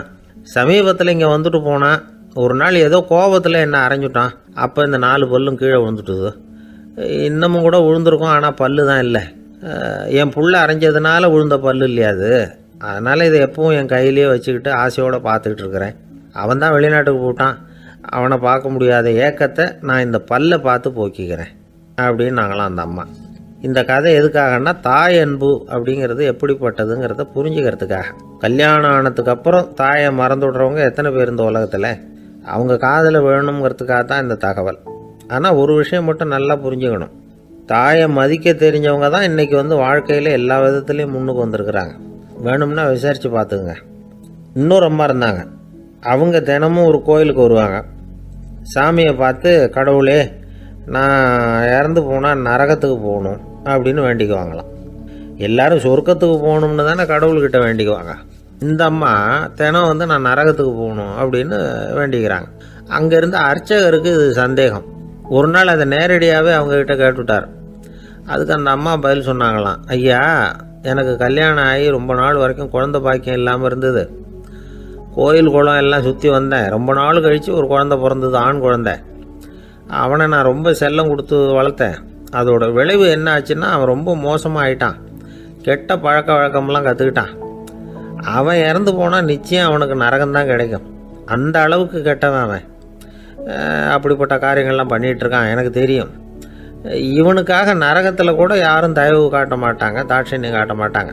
அதனால் இவனுக்கு முந்தி நான் இறந்து நரகத்துக்கு போயிட்டா அங்கே இவனை கவனிச்சிக்கலாமே, இவனுக்கு பணிவிடை செய்யலாமேன்னு பார்க்குறேன் அப்படின்னு நாங்களாம். அதனால தான் நான் நரகத்துக்கு போகணும்னு தினம் ஆண்டவனை வேண்டிகிட்டு இருக்கிறேன் அப்படின்னு கண்கலங்கி அந்த அம்மா சொன்னாங்களாம். அதுதான் தாய் உள்ளம்ங்கிறது. தாயின் பெருமையை சரியாக உணர்ந்துட்டா அவங்களுக்கு எப்பவும் எந்த கஷ்டமும் வராது. இது ஏதோ உபதேசத்துக்காக சொல்கிற வார்த்தை இல்லை, உண்மையான வார்த்தை. இந்த விவரத்தையெல்லாம் நண்பர் ஒருத்தர்கிட்ட சொல்லிகிட்டு இருந்தேன். அவர் கொஞ்ச நாள் கழித்து என்னை தேடி வந்தார். அவர் கையிலேயும் 4 பல்லு வச்சுருந்தார். என்னங்க ஆச்சு, ஏதுங்க அந்த பல்லு அப்படின்னு விசாரித்தோம். உங்கள் உபதேசத்தை கேட்டுவிட்டு இந்த உலகத்தில் எல்லாரையும் தாயாக நினைக்க ஆரம்பிச்சிட்டேன். ஒரு அம்மாவை கடத்தரில் பார்த்து தாயேன்னு கூப்பிட்டேன். அவங்க உடனே பலார்னு என்னை அரைஞ்சிட்டாங்க. பல்லு விழுந்துட்டுது. அதை தான் பொறுக்கி எடுத்துக்கிட்டு நேராக உங்களை தேடி வந்துக்கிட்டு இருக்கிறேன்னார். தாயேன்னு தானே கூப்பிட்டீங்க, அதுக்கு ஏன் அரைஞ்சாங்க அப்படின்னு கேட்டோம். நான் தாயேன்னு கூப்பிட்டது அவங்க காதில் நாயேன்னு விழுந்துட்டு தான், அதுதான் இப்படி ஆயிட்டுது அப்படின்னார். ஒரு ஆஃபீஸில் வேலை பார்க்குற ஒருத்தர் ஏதோ தப்பு பண்ணிவிட்டார். உடனே மேல் அதிகாரி அவரை கூப்பிட்டு அனுப்புனார். நீ செஞ்சது தப்புன்னார் கோபமாக. இது ஒரு ரகம். சில அதிகாரிகள் இப்படி நீங்கள் செஞ்சது தப்புன்னு சொல்கிறதில்ல, நீங்கள் செஞ்சது சரி அப்படின்னு சொல்கிறதில்ல. எப்படி சொல்லுவாங்கன்னா, நீங்கள் செஞ்சது சரியில்லைன்னு நான் நினைக்கிறேன் அப்படின்னு சொல்லுவாங்களாம். அதாவது சில பேர் நீங்கள் செஞ்சது தப்புங்கிறாங்க, அதையே மாற்றி சொல்கிறாரு இவர், நீங்கள் செஞ்சது சரியில்லைன்னு நினைக்கிறேன். இது ரெண்டும் அர்த்தம் ஒன்று தான், இருந்தாலும் வார்த்தைகள் வித்தியாசம். நிர்வாக திறமை இல்லாத ஒரு அதிகாரி யூ ஆர் ராங் அப்படின்னு சொல்லுவாராம். நிர்வாக திறமை உள்ள அதிகாரியாக இருந்தால் அதையே கொஞ்சம் மாற்றி I think you are not correct அப்படிம்பாராம். இதுதான் வித்தியாசம். இருந்தாலும் வார்த்தைகளை உபயோகப்படுத்துகிற விதத்தை வச்சு தான் வேலை நல்லா நடக்கிறதும் நடக்காதுன்னு இருக்கு. விவரம் தெரிஞ்சவங்க என்ன சொல்கிறாங்க தெரியுமா? Be a leader not a boss அப்படிங்கிறாங்க. ஒரு லீடராக இரு, பாஸாக இருக்காதே அப்படிங்கிறாங்க. சரி, அப்படின்னா லீடருக்கும் பாஸுக்கும் வித்தியாசம் உண்டா அப்படின்னு கேட்டால் இருக்குன்னு சொல்கிறாங்க. லீடருங்கிறவர் வேறு, பாஸுங்கிறவர் வேறு. ஒரு லீடர் எப்படி நடந்துக்குவார், ஒரு பாஸ் எப்படி நடந்துக்குவார், இதை முதல்ல நாம் தெரிஞ்சுக்கணும். அவங்க எப்படி நடந்துக்குவாங்க அப்படிங்கிறதுக்கு சில விவரங்கள் இருக்குது. அதை கேட்டோம்னா நாம் புரிஞ்சுக்கலாம் அதை. அதாவது பாஸுங்கிறவர் விரட்டிக்கிட்டே இருப்பார், லீடருங்கிறவர் ஊக்கப்படுத்திக்கிட்டே இருப்பார். நாளைக்கு சாயந்தரத்துக்குள்ளே அந்த வேலையை செஞ்சு முடிக்கலைன்னா தொலைச்சி விடுவோம் தொலைச்சி அப்படிம்பார் அவர். இவர் எப்படி சொல்லுவார்னா, இது வரைக்கும் நீங்கள் செஞ்சுருக்கிற வேலை ரொம்ப அற்புதம் அப்படிம்பார். பாஸுங்கிறவர் அதிகாரத்தை நம்பி செயல்படுறவர், லீடருங்கிறவர் நல்லெண்ணத்தை நம்பி செயல்படுறவர். நம்மக்கிட்ட அதிகாரம் இருக்குது, பவர் இருக்குது, அதனால் காரியத்தை சாதிச்சுடலாம் அப்படின்னு நினைக்கிறவர் அவர். மற்றவங்க கிட்ட ஒரு நல்ல அபிப்பிராயத்தை சம்பாதிச்சுக்கிட்டு அது மூலமாக காரியங்களை சாதிக்கிறவர் இவர். பாஸுங்கிறவர் பயத்தை உண்டு பண்ணுவார், லீடருங்கிறவர் அன்பை பரவ செய்வார். அதை செய்யலைன்னா ஆடிட்டில் தகராறாயிடும், இது செய்யலைன்னா இன்க்ரிமெண்ட்டு கட் ஆகிடும், இப்படி ஏதாவது சொல்லி பயமுறுத்திக்கிட்டே இருப்பார் அவர். இவர் அப்படி இல்லை. உடம்பு இப்படி இருக்குது, வீட்டில் எல்லோரும் சௌக்கியமாக இருக்கிறாங்களா, ஆஃபீஸில் எல்லாம் வசதியாக இருக்குதா, நான் ஏதாவது உதவி செய்யணுமா அப்படின்னு அன்புக்கு முக்கியத்துவம் கொடுப்பார். பாஸுங்கிறவர் எதுக்கு எடுத்தாலும் நான் சொல்லிகிட்டு இருப்பார். லீடருங்கிறவர் நாமன்னு சொல்லிகிட்டு இருப்பார். பாஸுங்கிறவர் தப்புக்கு காரணம் யாருன்னு பார்ப்பார். லீடருங்கிறவர் தப்பு என்னன்னு பார்ப்பார். இதுதான் ரெண்டு பேருக்கு வித்தியாசம். The boss shows who is wrong, the leader shows what is wrong அப்படின்னு சொல்லுவாங்க. இந்த காரியம் எப்படி செய்யப்பட்டிருக்கு அப்படின்னு தெரிஞ்சுக்கிறவர் பாஸ். இந்த காரியத்தை எப்படி செய்யணும்னு செஞ்சு காட்டுறவர் லீடர். பாஸுங்கிறவர் பணியாளர்களை திட்டுவார். லீடர் மரியாதைக்குரியவராக நடத்துவார். அதுக்குரியவராக அவர் நடந்துக்குவார். செய்கிற வேலையை ஒரு சுமையாக நினைக்க வைக்கிறவர் பாஸ். செய்கிற வேலையை ஒரு சந்தோஷமாக ஆக்கிறவர் லீடர். ஒரு முதலாளியாக இருக்கிறவர் அல்லது ஒரு நிர்வாகியாக இருக்கிறவர் இது மாதிரியான நுணுக்கங்களையெல்லாம் தெரிஞ்சு வச்சுக்கிறது நல்லது. ஒரு பாஸ் இருக்கார். அவர் ஒரு நாள் ரொம்ப பெருமையாக தன்னோட ஆஃபீஸை பற்றி பேசிக்கிட்டு இருந்தார். எனக்கு கீழே 200 பேர் வேலை செய்கிறாங்க சார். நான் ஒரு கோடு கிழிச்சா அவங்க அதை தாண்டாத அளவுக்கு நான் நடந்துக்கிறேன் சார் அப்படின்னார் அவர். அது எப்படி முடியுது உங்களால் அப்படின்னு கேட்டோம். நான் கோடே கிழிக்கிறதில்ல சார் அப்படின்னார். ஒருத்தர் மனசில் நிம்மதி இல்லாமல் உட்காந்துருந்தார். என்ன சார் விஷயம் அப்படின்னு விசாரித்தேன். அகலக்கால் வச்சுட்டேன், அதுதான் அவதிப்படுறேன்னார். விவரமாக சொல்லுங்கன்னு. வீடு கட்டணும்னு ஆரம்பித்தேன், வேலை பாதியிலேயே நிற்கிது, கையில் பணம் இல்லை அப்படின்னார். இது மாதிரி ஆசாமிகள் பல பேரை நீங்கள் பார்த்துருக்கலாம். இவங்கெல்லாம் சுலபமாக மன அழுத்தத்துக்கு ஆளாயிடுறாங்க. மன உளைச்சல், அதாவது ஸ்ட்ரெஸ் அப்படின்னு சொல்கிறோமே, அதுக்கு அடிப்படையான சில காரணங்கள் உண்டு. அதாவது மிகையாக திட்டமிடுதல் அப்படிங்கிறதும் ஒரு முக்கியமான காரணம். நடைமுறை சாத்தியம் என்னங்கிறத மனசில் வச்சுக்கிட்டு எந்த திட்டத்தையும் தீட்டணும், அப்போ தான் அது சரியாக வரும். ரெண்டாவது காரணம் என்ன தெரியுமா? ஒரே நேரத்தில் பல்வேறு செயல்களில் ஈடுபடுறது. தொலைபேசியில் பேசிக்கிட்டே கையில் இருக்கிற கடிதத்தை படிச்சுக்கிட்டே எதிரில் உட்காந்துக்கிட்டு இருக்கிறவருக்கும் அப்பப்போ பதில் சொல்லிக்கிட்டு மனசில் பல்வேறு சிந்தனைகளை அப்படியே ஓட விட்டுக்கிட்டு இருக்கிறது, இதுவும் மன அழுத்தத்தை உண்டாக்குது. மூணாவது காரணம், எதிலேயும் வெற்றி மட்டும் எதிர்பார்க்குற ஒருதலைப்பட்சமான ஆர்வம். நாம் தொட்டதெல்லாம் வெற்றியாகவே முடியணும் அப்படின்னு எதிர்பார்க்குறவங்க ஏதாவது ஒன்றில் தோல்வியை கண்டால் தோண்டு போயிடுறாங்க. எப்படியும் முடியலாம்ங்கிற எண்ணம் ஏற்கனவே நமக்குள்ளே இருந்துட்டுதுன்னா அந்த அவஸ்தை வராது. அதனால் அதுவும் நம்ம வளர்த்து கொள்ள வேண்டிய ஒரு குணம். மன உளைச்சல் ஏற்படுறதுக்கு இன்னொரு காரணம், எதையும் வேகமாக செஞ்சுடணும் அப்படிங்கிற துடிப்பு. அந்த துடிப்பே மனசை அழுத்த ஆரம்பிச்சிடும்.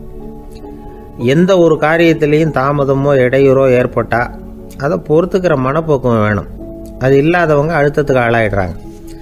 சில பேர் வேலைன்னு எந்த நேரம் பார்த்தாலும் வேலையே கதின்னு கிடப்பாங்க. பொழுதுபோக்குக்கோ உடற்பயிற்சிக்கோ குடும்பத்தில் உள்ளவங்க அல்லது நண்பர்கள் கூட கலந்துரையாடவோ கொஞ்சம் கூட நேரம் ஒதுக்க மாட்டாங்க. இந்த சுபாவம் மன அழுத்தத்தை உண்டு பண்ணும். இதையெல்லாம் புரிஞ்சுக்கிட்டு அதிலிருந்து விடுபடுறது எப்படின்னு யோசிக்கணும். வல்லுநர்கள் இது தொடர்பாக சில யோசனைகளை சொல்லி வச்சிருக்கிறாங்க. அது என்னன்னா, வாழ்க்கைங்கிறது பிரச்சனைகளால் பின்னப்பட்ட ஒன்று. அது எப்போவுமே முடிவடையாத ஒரு தொடர்கதை அப்படிங்கிறத முதல்ல நாம் புரிஞ்சுக்கணும். ஒரே நேரத்தில் ஒரு காரியத்தில் மட்டுமே நாம் கவனம் செலுத்தணும். அடுத்தவங்க காரியத்தில் தலையிடக்கூடாது. எதையும் பேச ஆரம்பிக்கிறதுக்கு முன்னாடி நம்மை நாமே கேட்டுக்க வேண்டிய கேள்வி 2. 1, நான் சொல்ல போகிறது ரொம்ப முக்கியமானதா? 2வது, நான் சொல்கிறத அவங்க கேட்குறதுக்கு ஆசைப்படுறாங்களா? நான் பேசுகிறதுக்கு அது சரியான நேரம் தானா? இதை யோசித்து பார்த்ததுக்கப்புறம் எதையும் பேச ஆரம்பிக்கணும். முடிஞ்ச அளவுக்கு வளைந்து போகிற சுபாவத்தை வளர்த்துக்கணும்.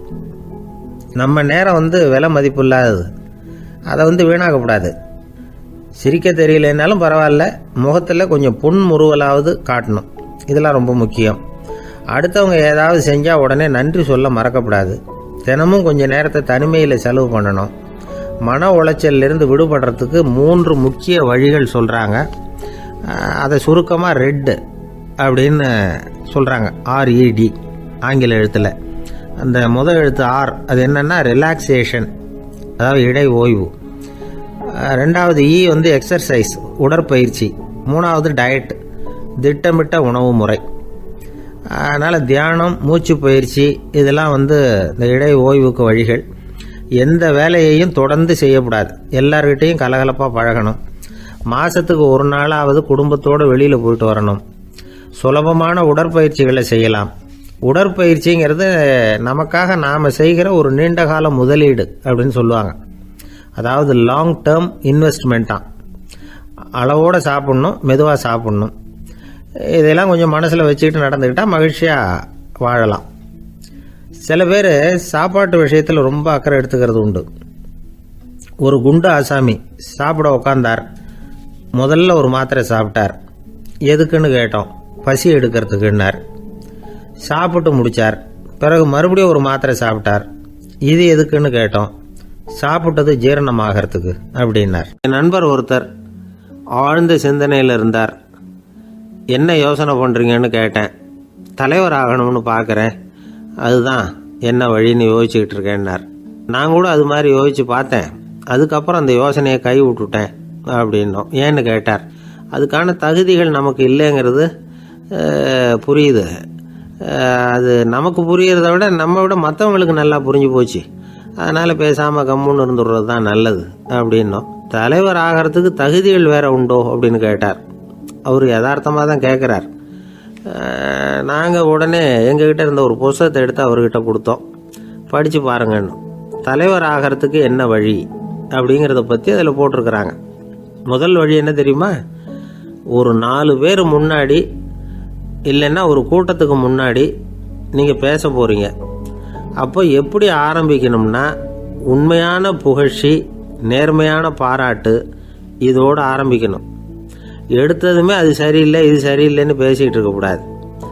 மக்களை பார்த்து நீங்கள் தான் தப்பு பண்ணிவிட்டீங்க அப்படின்னு நேரடியாக சொல்லக்கூடாது. தவறு இருந்தாலும் அதை மறைமுகமாக ஏதாவது கதை சொல்லி அதிலிருந்து அவங்க புரிஞ்சுக்கிற மாதிரி செய்யணும். அடுத்தவங்க பண்ண தப்பு என்னன்னு அலசறதுக்கு முன்னாடி நீங்கள் பண்ணின தப்பு என்னங்கிறத பற்றியே பேசுங்க. எதுக்கும் நேரடியாக உத்தரவு போட்டுக்கிட்டு இருக்கக்கூடாது. இதை நீங்கள் செய்யணும் அப்படின்னு சொல்கிறதுக்கு பதிலாக நீங்கள் இப்படி செஞ்சால் எப்படி இருக்கும் அப்படின்னு கேள்வி மாதிரி கேட்கணுமா. இப்படி கேட்டால் அது உத்தரவு மாதிரி தெரியாதான். அடுத்தவங்க மரியாதையை காப்பாற்றுறது மாதிரி பேசணுமா. உங்கள் பேச்சு இன்னொருத்தரை அவமானப்படுத்துறது மாதிரி இருக்கக்கூடாதான். ஏன்டா இவங்கிட்ட போய் மாட்டிக்கிட்டோம்னு யாரும் நினச்சிடக்கூடாது. ஒவ்வொரு சின்ன வளர்ச்சியையும் பாராட்டணும். வெற்றி சாதாரணமாக இருந்தாலும் பாராட்டாமல் இருந்துடக்கூடாது. பாராட்டும் பொழுது தாராளமாக இருக்கணும். குறை சொல்லும் பொழுது கவனமாக இருக்கணும். வாய்க்கு வந்தபடி பேசிவிட்டா அதுக்கப்புறம் வகையாக மாட்டிக்கிட்டு முழிக்க வேண்டியிருக்கும். நீங்கள் பேசுறது இன்னொருத்தருக்கு ஒரு கௌரவத்தையும் மரியாதையும் உண்டு பண்ணுறது மாதிரி இருக்கணும். நீங்கள் பேசுறது அடுத்தவங்களுக்கு இருக்கிற கொஞ்ச நெஞ்ச மரியாதையும் எடுத்து விடுறது மாதிரி இருக்கக்கூடாது. உங்கள் பேச்சை கேட்டால் கேட்குறவங்களுக்கு ஒரு ஊக்கம் வரணும், உற்சாகம் வரணும். தவறு எதுவாக இருந்தாலும் அதை சுலபமாக திருத்திக்கலாம், சரி பண்ணிக்கலாங்கிறது மாதிரி இருக்கணும் உங்கள் பேச்சு. அடுத்தவங்களை சந்தோஷப்படுத்துங்க. உங்கள் யோசனையை கேட்டு நடந்துக்கிறதுனால அந்த சந்தோஷம் அவங்களுக்கு கிடைக்கணும். இந்த தகுதியெல்லாம் உங்ககிட்ட இருந்தால் நீங்கள் ஒரு சிறந்த தலைவராகலாம் அப்படின்னு அந்த புஸ்தகத்தில் போட்டிருக்கு. இந்த காலத்தில் தலைவர் ஆகிறதுக்கு வேறு சில தகுதிகள்லாம் கூட தேவைப்படுது. ஒரு புள்ள தன்னுடைய அப்பா கிட்ட, அப்பா உன்ன மாதிரியே நானும் அரசியலில் சேரணும், தலைவர் ஆகணும்னு ஆசைப்படுறேன், இன்னையிலேருந்து எனக்கு அரசியல் பாடம் கற்றுக் கொடு அப்படின்னு கேட்டிருக்கான். அவரும் சரின்னு சொல்லிவிட்டு ஒரு பெரிய ஏணியை எடுத்துகிட்டு வந்தாரான். ஒரு செவுத்தில் சாத்தினார். இந்த ஏணியில் ஏறி உயர போய் அங்கே பரன் மேலே இருக்கிற ஒரு புத்தகத்தை எடுத்துகிட்டு வாடான் இருக்கார் மகனை பார்த்து. அப்பா ஏணி ரொம்ப உயரமாக இருக்குது, நீ ஜாக்கிரதையாக இதை பிடிச்சிக்கோ, நான் ஏறி போகிறேன் அப்படின்னு நான் பையன். பயப்படாத, நான் பார்த்துக்கிறேன்னார் அப்பா. பையன் ஏணியில் ஏறினா உச்சிக்கு போனதும் அப்பா கையை எடுத்துட்டார். ஏணி அப்படியே சரிஞ்சுட்டுது. பையன் பொத்துன்னு கீழே விழுந்துட்டான். இடுப்பு பிடிச்சிக்கிட்டே எழுந்திரிச்சான். என்னப்பா இது, இப்படி என்னை ஏற விட்டுட்டு கையை விட்டுட்டியே, இப்படி கை விடலாமா அப்படின்னு கத்தியிருக்கான். அப்பா நிதானமாக சொன்னாராம், அவசரப்படாதேப்பா, அரசியலில் இதுதான் முதல் பாடம், பெத்த அப்பனாக இருந்தாலும் அவனை நம்பாதே அப்படின்னு உபதேசம் பண்ண ஆரம்பிச்சாராம். என்னுடைய நீண்டகால நண்பர் ஒருத்தர் வருஷம் தவறாமல் திருநள்ளாறு அப்படிங்கிற திருத்தலத்துக்கு போயிட்டு வர்றது வழக்கம்.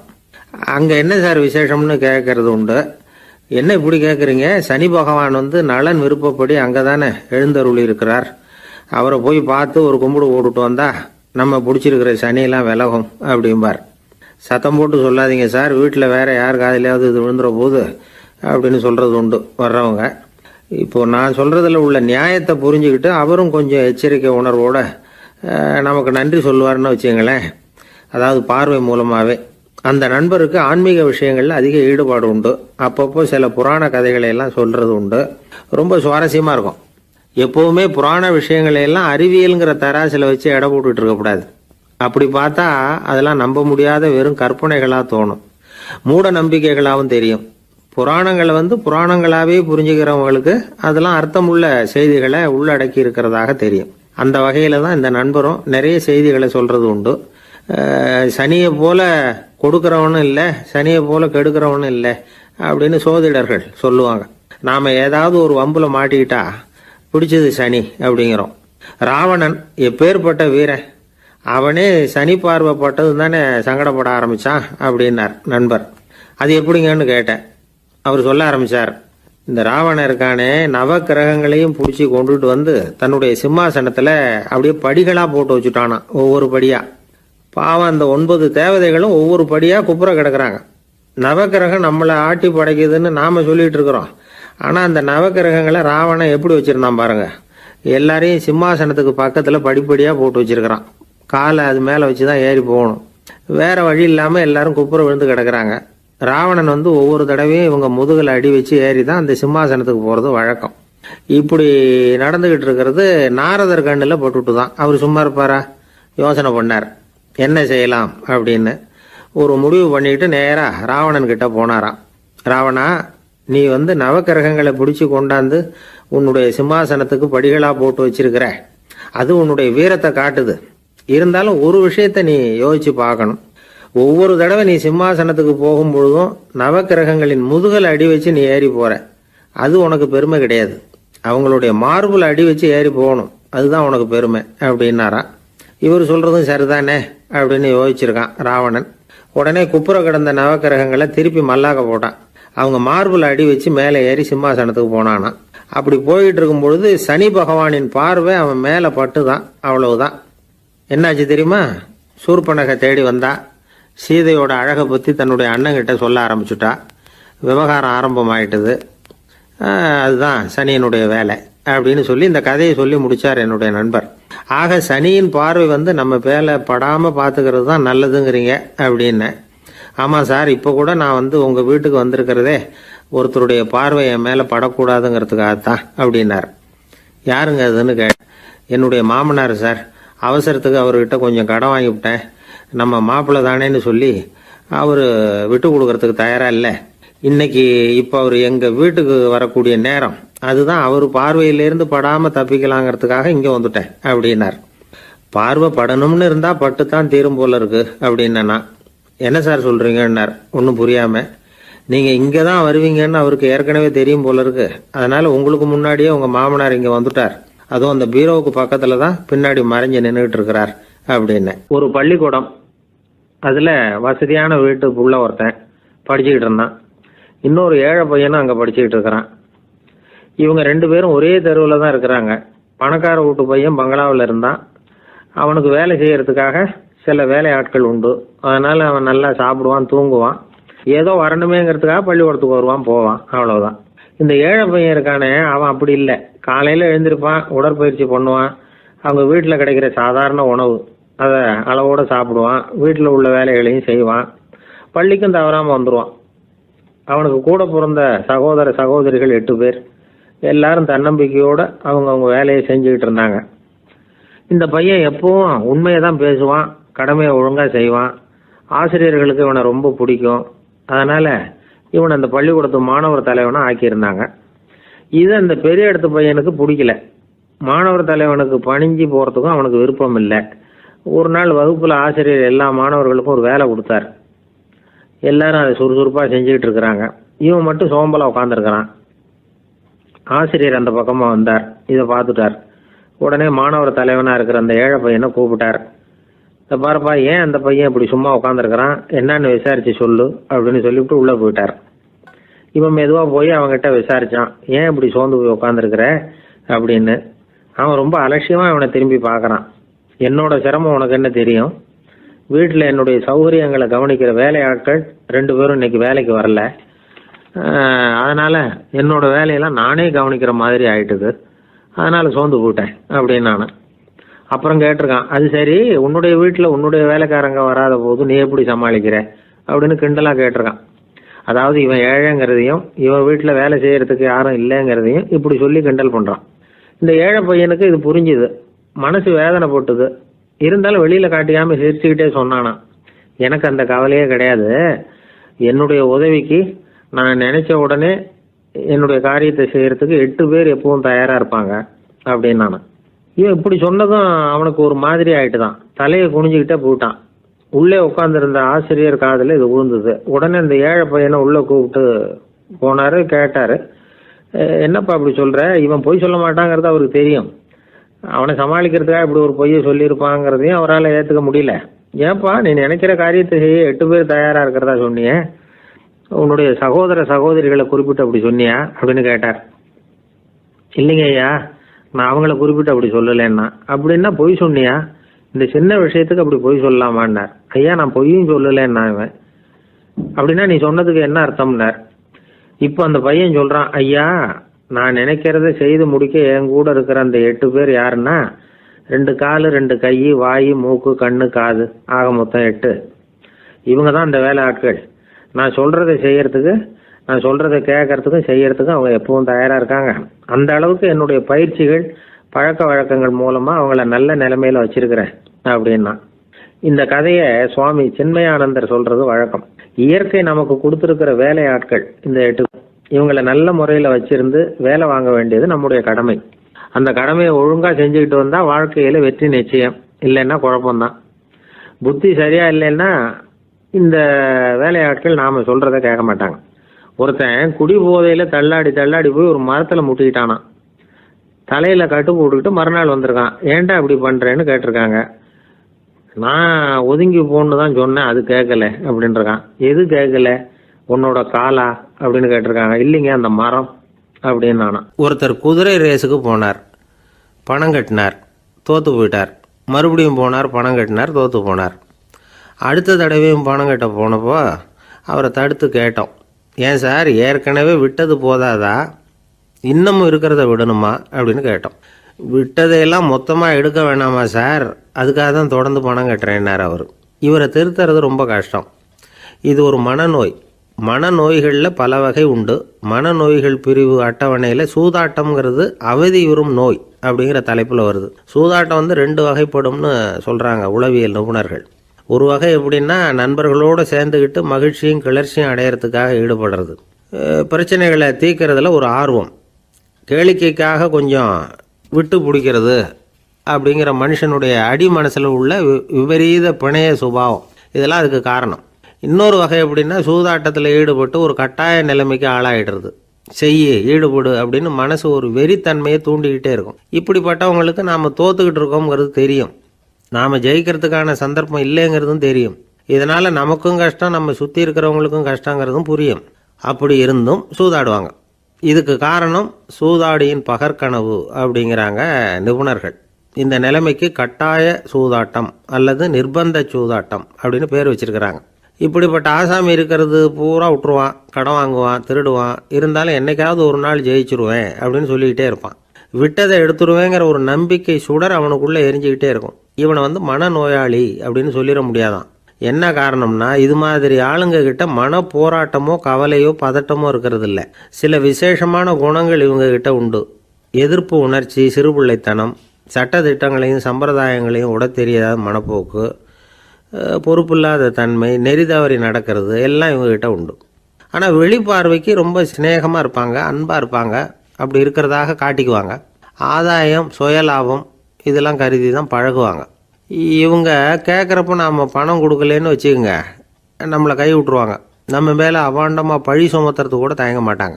தங்களுடைய சூதாட்ட நடவடிக்கைகளுக்கு சாதகமான காரணங்களை சொல்லிகிட்டு இருப்பாங்க. நீ வேணும்னா பாரு, ஒரே நாளில் நான் இழந்ததையெல்லாம் மீட்டு லட்சாதிபதி ஆறேன்னா இல்லையா பாரு அப்படிம்பாங்க.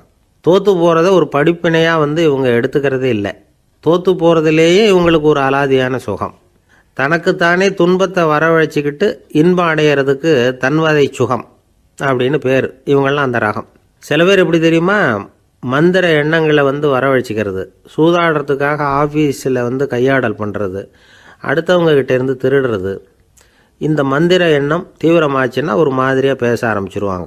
தோல்வி தான் சார் வெற்றிக்கு முதல் படியும்பாங்க. தன்னால் பகடக்காய்களையும் குதிரை ஓட்டிகளையும், அதாவது இந்த ஜாக்கிகள், அதெல்லாம் கட்டுப்படுத்த முடியுங்கிற பித்து நிலைக்கு இவங்கெல்லாம் தள்ளப்பட்டுருவாங்க. சில சூதாடிகள் ஆராய்ச்சி பார்த்ததில் என்ன தெரிய வந்தது தெரியுமா? அவங்கெல்லாம் குழந்தை பருவத்தில் அன்புக்காக ஏங்கினவங்களாம், புறக்கணிக்கப்பட்டவங்களாம், உதவிகளை பெற முடியாதவங்க, இப்படிலாம் இருந்திருக்கிறாங்க. இவங்க வளர வளர மற்றவங்க சௌகரியம் பற்றி அக்கறை இல்லாதவங்களாக ஆயிடுறாங்க. அதிர்ஷ்ட தேவதை தன்னோடு இருக்கிறாங்க அப்படிங்கிற அசையாத நம்பிக்கை இவங்களுக்கு. இவங்களை திருத்துறது ரொம்ப கஷ்டம். அதனால் பந்தயம், சூதாட்டம் இது மாதிரியான விஷயங்களை விட்டு விலகியே இருக்கிறது தான் நமக்கு நல்லது. ஒரு ஆள் சொன்னான், என்னுடைய குதிரை வேகமாக ஓடுறதுக்கு என்ன வழி அப்படின்னு கால்நடை மருத்துவர்கிட்ட யோசனை கேட்டேன். அவர் ஒரு பாட்டில் நிறைய மாத்திரைகளை கொடுத்து தினம் 2 மாத்திரை வீதமாக கொடுக்க சொன்னார். முதல் நாள் 2 மாத்திரையை கொடுத்துட்டு அது மேலே ஏறி உட்கார்றதுக்கு போனேன். அவ்வளவுதான். அதுக்குள்ளே அது அம்பு மாதிரி பாஞ்சு ஓடி போச்சு. நான் இன்னும் உட்காரவே இல்லை, அதுக்குள்ளே பாஞ்சு ஓடி போச்சு அப்படின்னா. அடடா, அப்புறம் நீங்கள் என்ன பண்ணீங்க அப்படின்னு கேட்டாங்க. என்ன பண்ணுறது, மீதி மாத்திரை பூராவே நான் முழுங்கி விட்டு அதுக்கப்புறம் துரத்தி பிடிச்சி அது மேலே ஏறி உட்காந்தேன் அப்படின்னா அவன். பொங்கல் திருநாள்னா இது ஏதோ அறுவடை திருநாள் அப்படின்னு சொல்லுவோம். அதாவது வருஷம் பூரா நாம் பாடுபட்டு அதனுடைய பலனை அனுபவிக்கிற நாள் அப்படிங்கிறது நாம் சொல்லிகிட்டு இருக்கிறது. இது முக்கியமாக இது ஒரு நன்றி அறிவிப்பு நாள் அப்படின்னு சொல்லுவாங்க. இன்றைக்கி நிறைய நன்றி அறிவிப்பு கூட்டம்லாம் நடந்துக்கிட்டு இருக்குல்ல, அது மாதிரி விவசாயிகள் நடத்துகிற ஒரு நன்றி அறிவிப்பு விழா இது. யாருக்கு நன்றி சொல்கிறாங்கன்னா ஆதவனுக்கு. அதாவது சூரியன் இல்லைன்னா விவசாயம் இல்லை. அதனால் ஆதவனுக்கு நன்றி செலுத்துகிற நாளாக இந்த பொங்கல் திருநாளை நாம் கொண்டாடுறோம். அதாவது இந்த பொங்கலில் விவசாயிகள்கிட்டேருந்து நிறைய பண்புகளை நாம் தெரிஞ்சுக்க வேண்டிய நாள் இது. விவசாயிகள் அவங்க விவசாயம் முன்னேறி இருக்கிற அளவுக்கு விவசாயிகளுடைய வாழ்க்கை தரம் முன்னேறலை. அந்த அளவுக்கு அவர்கள் நாட்டுக்காக உழைச்சிக்கிட்டு இருக்கிறாங்க. அந்த காலத்திலே அதை பற்றி ஒரு கதை சொல்கிறது உண்டு. ஒரு வயசான ஆள் நிலத்தில் ஏறு உழுதுகிட்டு இருந்தாராம். கிழிஞ்சு போன ஒரு சின்ன துண்டை தான் இடுப்பில் கட்டியிருந்தாராம். தலையில் ஒரு கந்தலை சுற்றி இருந்தார். உடம்பு பூரா சேரு, ரொம்ப ஏழை. ஏறு ஓட்டிகிட்டு இருக்கிறவர் வேறு எப்படி இருப்பார்? இருந்தாலும் அந்த ஆள் ரொம்ப ஜாலியாக பாட்டு பாடிக்கிட்டே ஏறு உழுதுகிட்டு இருந்தாராம். உடம்புல தான் அவர் ஏழையை தவிர மனசில் ஒரு ஏழையாக தெரியல. அந்த சமயத்தில் அந்த நாட்டு ராஜா அந்த பக்கமாக குதிரை மேலே வந்தாராம். வேட்டைக்கு போயிட்டு பரிவாரங்களோடு திரும்பி வந்துக்கிட்டு இருக்கிறார். ரொம்ப செல்வ செழிப்பில் இருக்கிற ராஜா அவர் இந்த வயசான விவசாயியை பார்த்துருக்கார். இந்த ஆள் ரொம்பவும் ஏழைங்கிறது அவர் பார்த்தாவே பளிச்சுன்னு தெரியுது. கட்டிக்கிறதுக்கு நல்ல துணி இல்லை, உடம்போ இழைச்சி போயிருக்குது, வயிறு முதுகில் போய் ஒட்டிக்கிட்டு இருக்கு, கண்ணு குழி விழுந்து போயிருக்குது. ஆனாலும் முகத்தை பார்த்தா சந்தோஷமாக இருக்கிற மாதிரி இருக்குது. இவ்வளோ உற்சாகமாக பாடிக்கிட்டு இருக்கிறாரே அப்படின்னு ஆச்சரியமாக நினச்சி பார்த்தார் அந்த ராஜா. சரி, அவர்கிட்ட கொஞ்சம் பேச்சு கொடுத்து பார்க்கலாம் அப்படின்னு முடிவு பண்ணார். ஐயா பெரியவரே, இப்படி கொஞ்சம் வர முடியுமான்னாராம். பொழுது போகிறதுக்குள்ளே நான் இந்த வயல் பூரா உழவு ஓட்டி ஆகணும், அதனால் பேசுகிறதுக்கு நேரம் இல்லை அப்படின்னாராம் அந்த பெரியவர். என்ன அவ்வளவு அவசரமாக? மீதி இருந்தால் நாளைக்கு உழுதக்கூடாதா? அது சரி, உனக்கு எத்தனை ஏக்கர் நிலம் இருக்குது அப்படின்னு விசாரிச்சிருக்கார் ராஜா. எனக்குன்னு சொந்தமாக உள்ளங்கை அளவு கூட நிலம் கிடையாது. இது எங்கள் முதலாளியோட நிலம். இதை பூராவும் உழுது முடித்தா தான் அவர் கூலி கொடுப்பார். நான் கூலிக்கு உழுதுகிட்டு இருக்கிறேன். உங்ககிட்ட பேசிக்கிட்டு இருந்தால் அவருக்கு துரோகம் பண்ணது மாதிரி ஆகிடும் அப்படின்னாராம். ராஜா குதிரையை விட்டு கீழே இறங்கினார். வரப்பில் நடந்து அந்த பெரியவர்கிட்டே போனாராம். சரி, ஒரு நாள் பூரா உழுதா உனக்கு எவ்வளவு கூலின்னு கேட்டிருக்கார். 8 அணா கூலி கிடைக்கும்னாராம் அவர். இது ரொம்ப காலத்துக்கு முன்னாடி நடந்த ஒரு சம்பவங்கிறதுனால அப்போ 8 அணா கூலிங்கிறது ரொம்ப பெருசு. இருந்தாலும் அதுவும் அந்த ராஜாவுக்கு பெரிய கூலியாக தெரியல. இவ்வளவு தானா, இதை வச்சுக்கிட்டு நீ எப்படி காலம் தள்ளுற அப்படின்னாராம். ஒன்றும் கவலை இல்லை அப்படின்னாராம் அவர். ராஜாவுக்கு ரொம்ப ஆச்சரியமாக போச்சு. 8 அணா கூலி வாங்குகிற இந்த ஆள் கவலை இல்லாமல் இருக்கிறார், ஏராளமான வசதியோடு இருக்கிறன்னா கவலை இல்லாமல் வாழ முடியலையே அப்படின்னு நினச்சி பார்த்துருக்கார். அது சரி, 8 அணாவில் எப்படி குடும்பம் நடத்துகிற அப்படின்னு கேட்டாராம். எனக்கு கிடைக்கிற 8 அணாவில் 2 அணா குடும்பத்துக்கு செலவழிக்கிறேன், 2 அணா பழைய கடனுக்கு கொடுக்குறேன், 2 அணா தர்மம் செய்கிறேன், 2 அணா வட்டிக்கு கொடுக்குறேன், ஒரு குறையும் இல்லைன்னாராம். ராஜாவுக்கு ஒன்றும் புரியல. எனக்கு ஒன்றும் புரியலேன்னு இருக்கார். ஐயா, எனக்கும் என் மனைவிக்கும் 2 அணா செலவாகுது. வயசான அம்மா அப்பா இருக்கிறாங்க, சின்ன வயசில் என்னை காப்பாற்றினவங்க அவங்க. அந்த கடனுக்கு 2 அணா செலவாகுது, அது பழைய கடன். என் தங்கச்சி ஒருத்தி ஆதரவு இல்லாத நிலைமையில் தன்னுடைய மகனோட என் வீட்டில் வந்து இருக்கிறா. அவளுக்கும் அவள் மகனுக்கும் 2 அணா செலவு பண்ணுறேன், அது தர்மம். எனக்கு 2 பிள்ளைங்க இருக்கிறாங்க, அவங்களுக்கு 2 அணா செலவு பண்ணுறேன், அது வட்டிக்கு கொடுக்கறது மாதிரி. பிற்காலத்தில் அவங்க எங்களை காப்பாற்றுவாங்க. அந்த வகையில் நான் திருப்தியோடு வாழ்ந்துக்கிட்டு இருக்கிறேன் அப்படின்னாராம். ராஜாவுக்கு அர்த்தம் புரிய ஆரம்பிச்சுதான். அந்த பெரிய நிலத்தை விலை கொடுத்து வாங்கி அந்த பெரியவருக்கே தானமாக கொடுத்துட்டாராம். இப்போ உழுதவருக்கே நிலம் சொந்தமாயிட்டுது. அன்னையிலேருந்து அரசனுக்கும் ஆறுதல் கிடைச்சிதான். இப்படி ஒரு கதை சொல்லுவாங்க. 8 அணா வருமானத்தை வச்சுக்கிட்டு எப்படி காலத்தை தள்ளுறதுன்னு சொல்கிறதுக்காக இந்த கதையை சொல்கிறதாக யாரும் தப்பாக நினச்சிக்கக்கூடாது. கிடைக்கிறத எப்படி பங்கு போடுறார், எப்படி திருப்தியாக வாழறார் அப்படிங்கிறது தான் முக்கியம். அது மாதிரி இன்றைக்கு இந்த பொங்கல் திருநாளில் உழவர்கள் மனசு மகிழ்ச்சியாக இருந்ததுன்னா அது எல்லாரும் மகிழ்ச்சியாக இருக்கிறது மாதிரி அர்த்தம். அதனால் அவர்கள்ட்டேருந்து நாம் பாடம் கற்றுக்கணும். சில உழவர்கள் தங்கள் நிலத்தில் விளையிறத தாங்கள் சாப்பிட மாட்டாங்க. அடுத்தவங்கள்ட்ட விற்றுட்டு சந்தையில் போய் வேறு அரிசி வாங்கிட்டு வந்து தான் இவங்க சாப்பிடுவாங்க. அப்படிப்பட்ட விவசாயிகள்லாம் இது உண்டு. பங்கிடுகிற பண்பை உழவர்கள்ட்டேருந்து கற்றுக்கொள்ளுங்கள் அப்படிம்பாங்க. ஒரு ஆள் நிம்மதியாக மகிழ்ச்சியாக இருந்தானா, உங்கள் நிம்மதிக்கும் மகிழ்ச்சிக்கும் என்ன காரணம்னு கேட்டிருக்கார் இன்னொருத்தர். என்கிட்ட இருந்தது பூராவையும் என் பிள்ளைங்களுக்கு சமமாக பங்கு போட்டு கொடுத்துட்டேன், எனக்குன்னு எதுவுமே வச்சுக்கல, அதுதான் நிம்மதிக்கு காரணம்ன்றிருக்கான். உங்ககிட்ட இருந்தது எவ்வளவு இருந்தது அப்படின்னு கேட்டிருக்காரு அவர். மொத்தமாக ஒரு 50,000 ரூபா இருக்கும் அப்படின்னு இருக்கான்.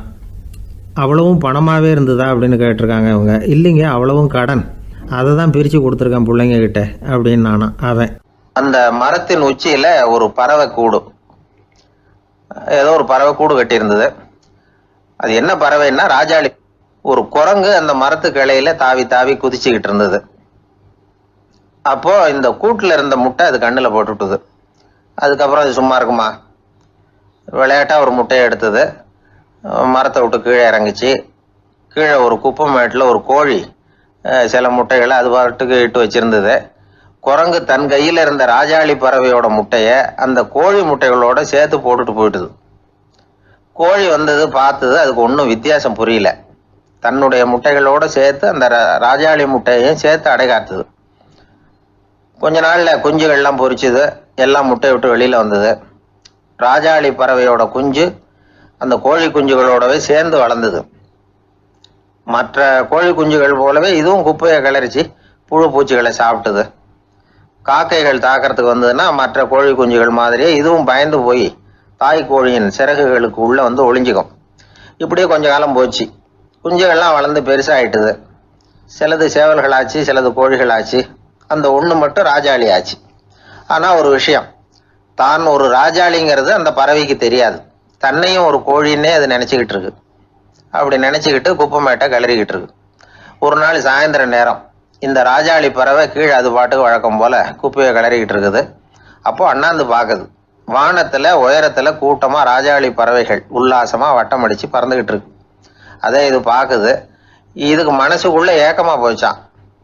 அப்போது இதுக்கு ஆண்டவன் பேரில் கோபம் வந்துதான்.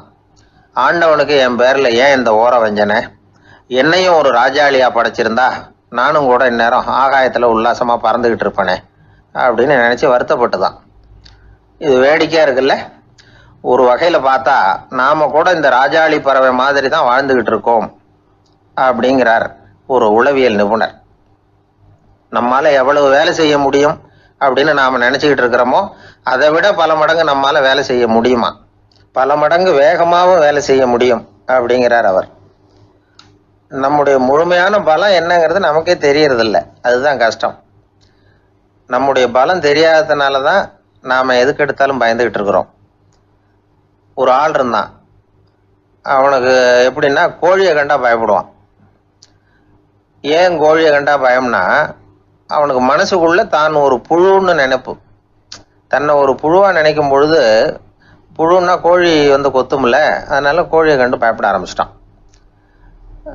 இவன் நடுங்கிடுவான். எதிரில் கோழி வந்ததுன்னா உடம்பு பூரா நடுங்க ஆரம்பிச்சிடும். வீட்டில் இருக்கிறவங்க பார்த்தாங்க. இவனை அழைச்சிட்டு போய் ஒரு மனநோய் மருத்துவமனையில் சேர்த்துட்டாங்க. அங்கே உள்ள டாக்டர் இவருக்கு சிகிச்சையெல்லாம் கொடுத்தார். ஒரு வாரம் இவனை தங்க வச்சு வேண்டிய சிகிச்சையெல்லாம் கொடுத்து மன ரீதியாக அவனை மாற்றி, சரி இனிமேல் நீ வீட்டுக்கு போகலாம்னு சொல்லி அனுப்பி வச்சார். வீட்டுக்கு புறப்பட்டான். அப்போ சொன்னார், இதை பாருப்பா, நீ வீட்டுக்கு போகலாம், நேராக வீட்டுக்கு போ, நல்லா ஞாபகம் வச்சுக்கோ, இனிமே நீ ஒரு புழு கிடையாது, மனுஷன், தைரியமாக புறப்படு, போயிட்டு வா அப்படின்னு சொல்லி வழி அனுப்பி வச்சார். சரிங்க டாக்டர்னு சொல்லிவிட்டு இவன் புறப்பட்டு போனான். பாதி வழி போயிருப்பான். லேசாக நிமிர்ந்து பார்க்குறான், எதிரில் ஒரு கோழி வந்துக்கிட்டு இருக்கு.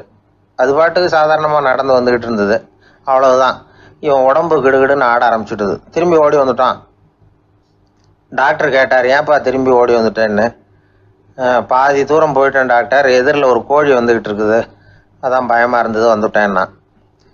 டாக்டருக்கு ஒரு மாதிரி ஆகிடுது. அவர் சொன்னார், இதை பாருப்பா, நான் தான் சொன்னேனே, நீ ஒரு